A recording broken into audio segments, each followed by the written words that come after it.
Чикагода жарылуу болду. Трак айдоочулардын күбөлүгү жапырт жокко чыгарыла баштады. Трамптын бийлиги мигранттардын банк эсептерин текшерет. 240 мигрант түшкөн кеме кармалды. Бууда Германия жеңилип, Кыргызстан жеңгенинин сыр эмнеде. Өзбекстандыктар жүгү уурдаган деген шек менен кармалды. Саламатсыздарбы, бүгүн 4-июнь 26-жыл Америка жаңылыктарынын кезектеги чыгарылышы. Менин атым Кубат Оторбаев.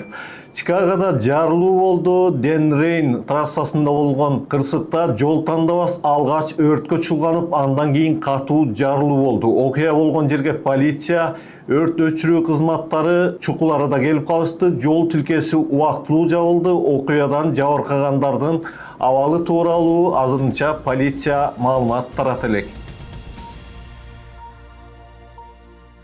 АКШнын жүк ташуу башкармалыгынын жаңы талаптарына ылайык, Иллинойс жана Ohio штаттарында АКШнын жараны же грин карта ээси болбогон айдоочуларга берилген коммерциялык айдоочулук күбөлүк жапырт жокко чыгарыла баштады. Non-domiciled CDL ээлерине аталган башкармалыктан каттар келе баштаганын, Кыргызстандан АКШга келип, грин картасын күтүп жаткан жарандар айта башташты. Мына бүгүн Калифорнияга, Огайога келген кат Чикагодан да келе баштады.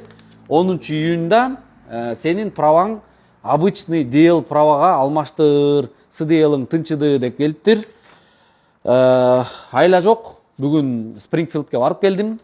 Барып ал жерден дагы сурап, неге менде white карта бар, муну деген кандай кылсак болот десем, болду. Сага убагында туура эмес CDL берип алганбыз. Азыр жаңы федеральный закон боюнча сага CDL алганга болбойт деп түшүндүрүп, мени жолго салып жиберишти. Ошол туугандар, мездин бир аз кичинекей жүргүзгөн анализдин негизинде мен кагаз ворк менен алгам. Пластик келелекте кагаз менен алгам да. Көп кишилер 2 жылдыктарга да ушундай келиптир. Кыскасы 5 жылдык ворк барларга келбептир да. Иллинойс штаты мындай айдоочуларды 10-июнга чейин CDL-ин кадимки айдоочулук күбөлүккө алмаштырып алууга чакырууда, болбосо алардын айдоочулук укуктары таптакыр биротоло жокко чыгарылышы мүмкүн. Жаңы эрежеге ылайык келечекте мындай CDL күбөлүгүн негизинен жумушчу визалары жана бизнес визалары барлар гана ала алышат. Ушундан улам Иллинойс штатына дегеле жалпы Америкага акыркы жылдарда келип жашап, иштеп жаткан 10 миңдеген чет элдиктер, анын ичинде кыргыздар дагы тракат чыга албай калышы ыктымал. Демек, АКШга грин картасы жок келип, мурдагыдай тракта иштөөгө жол жабылууда. Президент Трамп кечээ жакында кол койгон жарлыкка ылайык, мындан ары банктар кардар катары кайрылган мигранттарды текшерүүнү катуу күчөтөт. Атап айтканда, банктар мигрант салыктан качкан жокпу? Банк эсептеринин чыныгы ээлери аныкпы? Мыйзамдуу макамы жок адамдар ИТН номерин ачып алган жокпу? Кредиттик карта алууга, кредит алууга укугу барбы?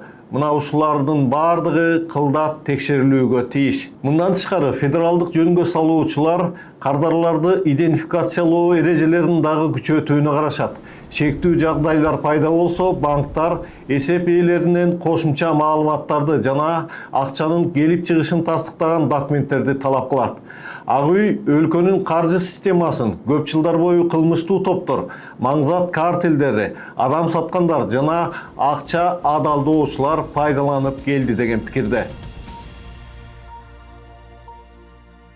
Гаитиден мыйзамсыз мигранттар жыйык чыйма түшүп келаткан кеме АКШнын аскер деңиз күчтөрү тарабынан кармалды. Деңиз чегарасын кайтаруу кызматынын командири Родни Скотттун социалдык тармакка тараткан видео маалыматында ал Гаитиден келаткан кеме мигранттарды консервадагы балыктай эле жыйык чыйма толтуруп салып келатканын, кеменин ичине суу толо баштагандыгын, мына сууга чөгүп кетиши ыктымал болуп турганда аларды куткарып калгандыгын айтат.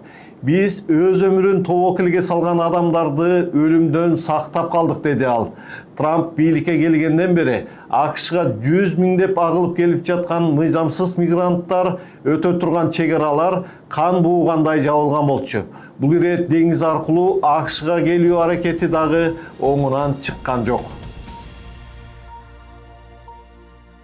Германия өз тарыхында биринчи ирет Birikкен Улуттар Уюмунун Коопсуздук Кеңешине мүчө болуп шайланбай калды. Бул мамлекет добуш берүү маалында болгону 102 добуш топтоп Португалия менен Австрияга уттуруп койду. Өлкөнүн тышкы иштер министри Йохан Вадефуль муну Германиянын Израилди жана Украинаны колдоп келаткан саясаты менен жана Орусиянын Германияга каршы иштегени менен байланыштырды. Германия өзгөчө Израилдин Газадагы кыргын кампаниясын ачык колдогон саясаты менен белгилүү жана андай позициясы буга мүчө көп мамлекеттерге жакпай келаткан. Ошол эле маалда Коопсуздук Кеңешинин туруктуу эмес мүчөлүгүнө кечээ 142 добуш менен шайланган Кыргызстандын президенти Садыр Жапаров буга чейинки сөзүндө Газадагы кыргынды токтотуу зарылдыгын ачык айткан. Кийин болсо Палестинанын элчисин Бишкекте кабыл алуу учурунда бул мамлекетти колдой тургандыгын билдирген болчу. Сиз ушул маалыматты кенен алыш үчүн биздин каналга кирип катталыңыз, ал жерден дагы көп жаңылыктарды табасыз. АКШнын мамлекеттик катчысы Марко Рубио быйыл Борбор Азияга расмий сапар менен барат. Бул тууралуу ал кечээ Конгрессте маалымат берип жатып билдирди. Анын айтымында быйыл C5+1 же аймактагы 5 мамлекет кошуу АКШ форматындагы жыйын өтөт жана Трамптын бийлиги аймактагы өлкөлөр менен мамилени жакшыртып, кызматташууну арттырыш үчүн эскирди делген Джексон Веник түзөтүүсүн жокко чыгармакчы. Рубионун айтымында бул юридикалык норма Борбор Азия менен соода-экономикалык кызматташууда негизги тоскоолдук болуп турат. Эгер аны алып салсак, бул мамлекеттер менен экономикалык байланыш чыңдалып, инвестиция өсөт, деди ал. Эске салсак, 1974-жылы кабыл алынган Джексон Веник түзөтүүсүнө ылайык өз жанындарын өлкөдөн эркин чыгып кетүүсүн чектеген мамлекеттерге АКШ соода жеңилдиктерин бербейт. СССРдин ураганына 35 жыл толсо дагы бул чектөөлөр дале болсо мурдагы советтик мамлекеттерге карата колдонулуп келатат. АКШда Өзбекстандын жараны Мурадулло Хасанов жана анын достору $4,5 миллион жүгү уурдаган деген шек менен кармалышты. Полициянын маалыматына караганда шектүүлөр 25-жылдын ноябрынан 26-жылдын апрелине чейин Нью-Джерси, Пенсильвания жана Вирджиния штаттарында аракеттенген. Алар логистикалык жана жүк ташуучу компаниялардын системаларына кирип, жасалма документтерди даярдап, өздөрүнүн расмий иштеп жаткан транспорттук компания катары көрсөтүшкөн. Жана ал жерден жүктөрдү алып турушкан. Уурдалган товарларды болсо кийин Нью-Йоркко жеткирип, андан ары көмүскө базарда соодалап турган деп болжолдонууда. Негизинен тамеки, сыр, эт азыктарын жана жез кабелдерин алышкан. Полиция кылмыштын далилдери катары WhatsApp'тагы жазуушууларды, сүрөттөрдү, документтерди жана башка заттарды далил катары келтирүүдө. Ушул маалымат менен мен бүгүнкү чыгарылышыбызды жыйынтыктайм. Биздин каналга катталууну унутпаңыз. Башкалар менен бөлүшкөндү унутпаңыз. Эртеңке чейин сак саламатта туруңуздар.